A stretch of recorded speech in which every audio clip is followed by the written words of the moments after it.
Hi, I'm Steph, and on tonight's episode of From Scratchee with Steph, I'm going to be showing you a super easy, super duper delicious, really versatile beef recipe. I'm going to be using a slow cooker and some tri-tip steak.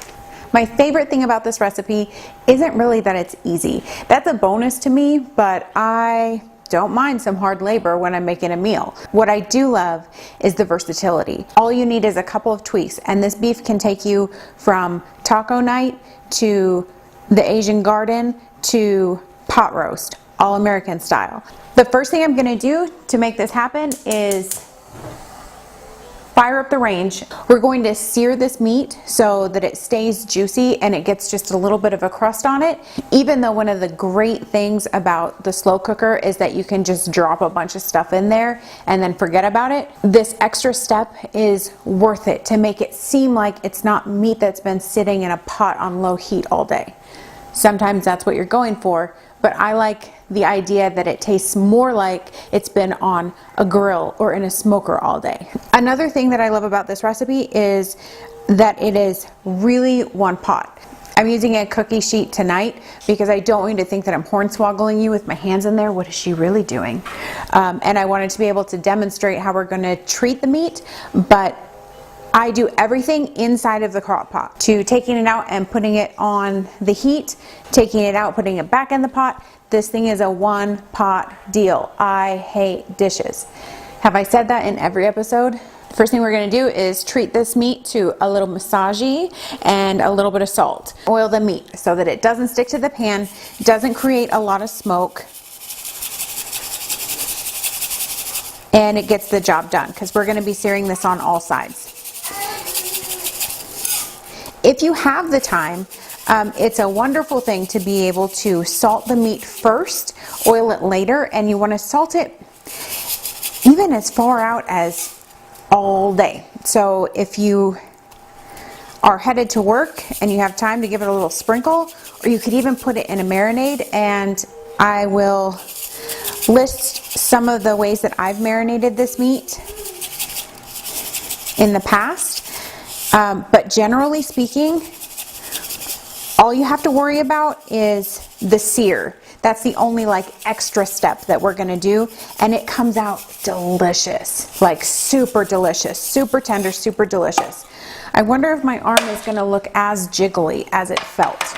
We'll see later. So for this, you wanna get out your long tong silvers because you don't wanna be near this pan.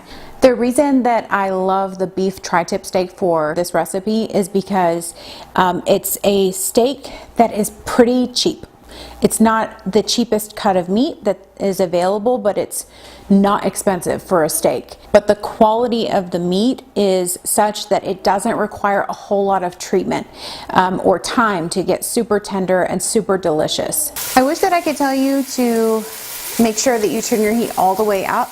However, that can be kind of hit or miss on the smoke levels. So somewhere between medium and high that your smoke alarm will tolerate is what I'd like to recommend on the heat here.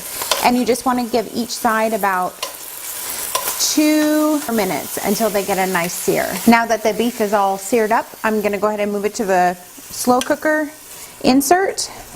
So this is where the easy really shines in this recipe. I'm going to add some water, and you can use beef broth if you want to. Sometimes I'll add some like beef broth powder. You know, I'm not a fan of having the liquids taking up a bunch of space in my cupboard. Next, it's my BFF liquid smoke. The next ingredient is some taco seasoning. We're gonna finish it off with some pressed garlic. And if you decide that you want to make like Asian style beef and rice, you can use garlic and sesame oil and some soy sauce, as well as some liquid smoke. If you want to do like all American pot roast style, you can use garlic and Worcestershire and some beef broth. No matter which version it is, it just comes out really tender It does a really nice job of like soaking up the flavors, which I know is one of the hallmarks of a slow cooker, but I'm just always impressed. I'm gonna finish it with a little bit of pepper on top. And then I'm gonna pop the insert into the slow cooker and set it on low. The heating elements on these guys varies, but generally speaking, you'll have whatever beef you put in there in about 2 to 3 hours, and you'll just want to cut a little piece open and make sure that it's the cook that you like. This beef makes a great steak taco. It's like a carne asada style. Well, if you slice it thin enough, anything's carne asada. I bet my grandma would disagree. Thanks for watching, and I'll see you next Friday.